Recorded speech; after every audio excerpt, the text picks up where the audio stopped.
অস্থির অবস্থার মধ্যেই ভারতে বাংলাদেশি নাগরিকদের আটক, হঠাৎ কি হলো?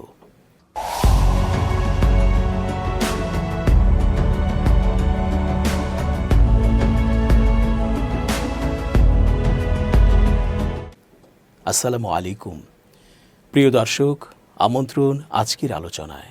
চেঞ্জ টিভির আন্তর্জাতিক চোখ অনুষ্ঠানে এস.জি. রতন স্বাগত জানাচ্ছি। পাক ভারত উত্তেজনাপূর্ণ সময়ে হঠাৎই ভারতে ধরপাকড় শুরু হয়েছে। বলা হচ্ছে আটককৃতরা নাকি ভারতে অভিবাসন প্রত্যাশী বাংলাদেশি নাগরিক। জম্মু কাশ্মীর হামলা ইস্যুতে সিন্ধু পানি চুক্তি ও সিমলা চুক্তি প্রত্যাহার এবং পাকিস্তানের নিষেধাজ্ঞার মধ্যে ভারতের মাথা খারাপ অবস্থা হয়েছে নাকি, যার জন্য এবার অন্তর্বর্তী সরকারের সময়ে ভারত বাংলাদেশকেও শত্রু বানিয়ে বসে আছে। অথচ ভারতের মোদি সবচেয়ে বড় মাস্তানকে আশ্রয় দিয়ে বসে আছে। সত্যি যদি বাংলাদেশিদের হেনস্থা করা হয় ভারতে, তবে ভারতেরও মনে রাখা উচিত পাকিস্তানের সাথে তাদের যুদ্ধংরূপী শীতল সম্পর্কের এই সময়ে বাংলাদেশ, পাকিস্তান, আফগানিস্তান, মালদ্বীপ, নেপাল, চীন, ভুটান, মায়ানমার, শ্রীলঙ্কা সহ অন্যান্য প্রতিবেশী রাষ্ট্রের সাথে যদি বিরোধের আগুন ছড়াতে চায়, তবে তাদের আর পালানোর পথ থাকবে না। সম্প্রতি এমন খবর পাওয়া গেছে যে আহমেদাবাদে কমপক্ষে 890 জন এবং সুরাটে 134 জন কথিত বাংলাদেশিকে আটক করা হয়েছে। আটকদের জিজ্ঞাসাবাদ করা হচ্ছে এবং তাদের জাতীয়তা নিশ্চিত করা হচ্ছে। ভারতের গুজরাট রাজ্যের আহমেদাবাদ ও সুরাটে চিরুনি অভিযান চালিয়ে নারী ও শিশুসহ সহস্রাধিক অভিবাসীকে আটক করা হয়েছে। শনিবার ভোর 3টার দিকে আহমেদাবাদ ও সুরাটে একযোগে এই অভিযান পরিচালিত হয়। ভারতের গণমাধ্যম হিন্দুস্তান টাইমস এ খবর জানিয়েছে।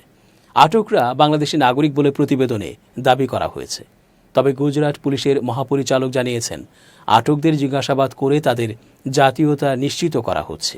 হিন্দুস্তান টাইমসের ওই প্রতিবেদনে বলা হয়, ভারতের স্বরাষ্ট্র প্রতিমন্ত্রী হর্ষ সাংঘভি শনিবার জানিয়েছেন, আহমেদাবাদ ও সুরাটে চিরুনি অভিযান চালিয়ে নারী ও শিশুসহ সহস্রাধিক বাংলাদেশি অভিবাসীকে আটক করা হয়েছে।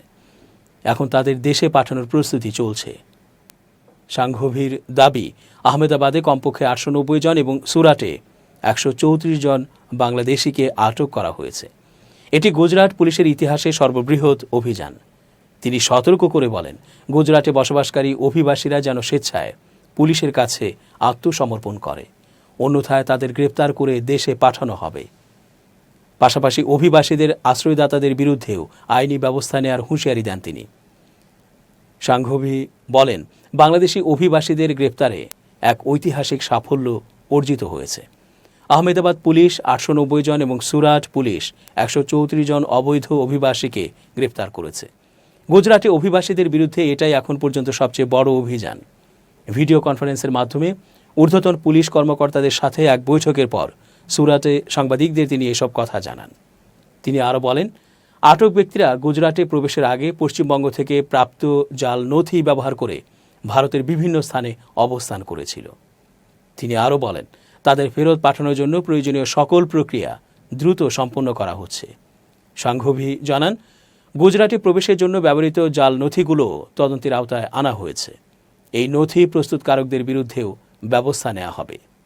তিনি বলেন, গুজরাট জুড়ে অবৈধ অভিবাসীদের বিরুদ্ধে অভিযান চালানোর জন্য পুলিশকে নির্দেশ দেওয়া হয়েছে এবং নিরাপত্তা বিষয়ক মন্ত্রিসভার সিদ্ধান্ত অনুযায়ী গুজরাটে অবস্থানরত পাকিস্তানি নাগরিকদের রাজ্য ছেড়ে যেতে নির্দেশনা দেওয়া হয়েছে। গুজরাট পুলিশের মহাপরিচালক বিকাশ সহায় জানান, আটকদের জিজ্ঞাসাবাদ করা হচ্ছে এবং তাদের জাতীয়তা, তথ্যচিত্র ও অন্যান্য প্রমাণের ভিত্তিতে নিশ্চিত করা হচ্ছে। তিনি বলেন, যখন পুলিশ প্রমাণ করবে যে তারা বাংলাদেশি নাগরিক, তখন কেন্দ্রীয় সরকার ও সীমান্তরক্ষী বাহিনীর সাথে সমন্বয় করে দ্রুত তাদের নির্বাসনের প্রক্রিয়া সম্পন্ন করা হবে। সহায় আরও জানান, শনিবার ভোর 3টার দিকে আহমেদাবাদ ও সুরাটে একযোগে এই অভিযান পরিচালিত হয়। এর আগে গেল এপ্রিলের মাঝামাঝিতে ভারতের 1946 সালের ফরেনার্স অ্যাক্ট অনুযায়ী ফেরত পাঠানোর সুযোগ থাকার পরও শত শত অবৈধ বাংলাদেশি অভিবাসীকে কেন আটকে রাখা হয়েছে তা নিয়ে কেন্দ্রীয় সরকারের কাছে প্রশ্ন রেখেছিল দেশটির সুপ্রিম কোর্ট। আদালত প্রশ্ন করেন, কোনো অবৈধ বাংলাদেশি অভিবাসী অভিযুক্ত অপরাধের জন্য দোষী সাব্যস্ত হয়ে গেলে এটি কি প্রমাণিত হয় না যে তিনি ভারতের নাগরিক নন? তাহলে শত শত অবৈধ অভিবাসীকে অনির্দিষ্টকালের জন্য ডিটেনশন ক্যাম্প বা কারেকশনাল হোমে রাখা হচ্ছে কেন? কলকাতা হাইকোর্টের স্বপ্রণোদিত মামলা যা পরে সুপ্রিম কোর্টে স্থানান্তরিত হয়, তার শুনানিতে এই প্রশ্ন করেন বিচারপতি জে.বি. পারদিওয়ালা এবং আর মহাদেবন সমন্বিত একটি বেঞ্চ।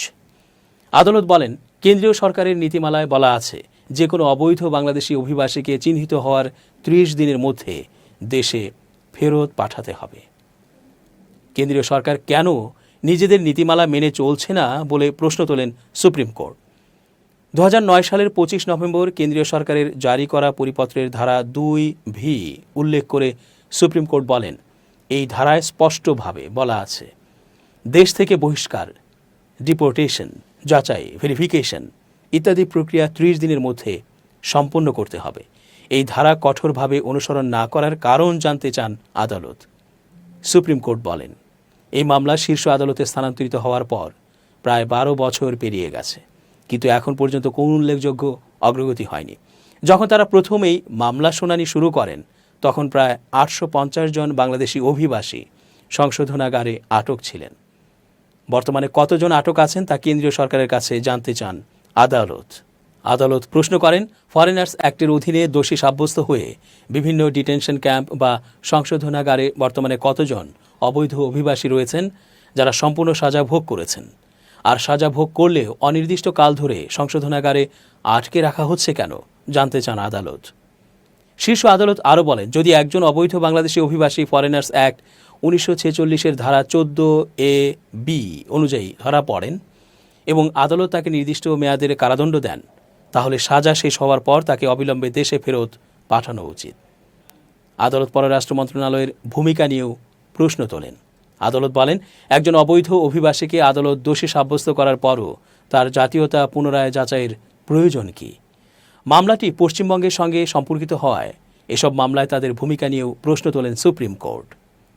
আদালত আগামী ৬ ফেব্রুয়ারি মামলার পরবর্তী শুনানির তারিখ নির্ধারণ করে বলেন, কেন্দ্র ও পশ্চিমবঙ্গ সরকারকে সংশ্লিষ্ট সব দিক ব্যাখ্যা করে একটি প্রতিবেদন জমা দেওয়ার জন্য শেষবারের মতো সুযোগ দেওয়া হলো। এই তো চলতি বছরের শুরুতে অবৈধ বসবাসের অভিযোগে ভারতের পশ্চিমাঞ্চলীয় রাজ্য মহারাষ্ট্রের নালাসোপাড়া এলাকা থেকে ১৩ বাংলাদেশি নাগরিককে গ্রেপ্তার করা হয়েছিল। রোববার মহারাষ্ট্রের সরকারি কর্মকর্তাদের বরাত দিয়ে দেশটির বার্তা সংস্থা ইন্দো এশীয় নিউজ সার্ভিসের এক প্রতিবেদনে এই তথ্য জানানো হয়েছে।